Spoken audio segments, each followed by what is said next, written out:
Today Bible verse, ஒருவருக்கொருவர் தயவாயும் மன உருக்கமாயும் இருந்து கிறிஸ்துவுக்கள் தேவன் உங்களை மன்னிக்கிறது போல நீங்களும் ஒருவர் மன்னியுங்கள்.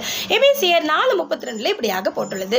பார்த்தீங்கன்னா, ஒரு நண்பர்கள் ஒரு பாலைவனத்தில் நடந்து போயிட்டு இருந்தாங்களாம்.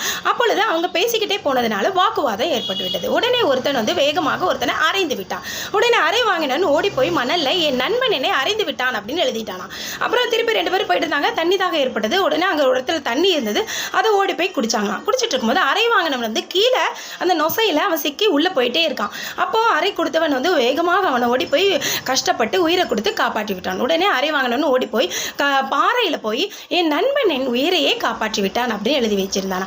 உடனே அவன் கேட்டான், அறை கொடுத்தவன் கேட்டான், ஏன்டா நான் அறையும் பொழுது மணலில் எழுதினேன், நான் உன்னை காப்பாற்றும் போது இதில் எழுதியிருக்கேன் அப்படின்னு கேட்கும்போது அவன் சொன்னானா, நமக்கு யாராவது கெடுதல் பண்ணால் அது உடனே அழிந்து போயிடணும், நன்மை பண்ணவங்களை மட்டும் என்றைக்குமே நம்ம மறக்கவே கூடாது அப்படின்னு சொன்னார். அதே போல தான் நமக்கு யாராவது கெடுதல் பண்ணிட்டாங்கன்னா நாம் ஒருவர் மன்னித்து இயேசுவின்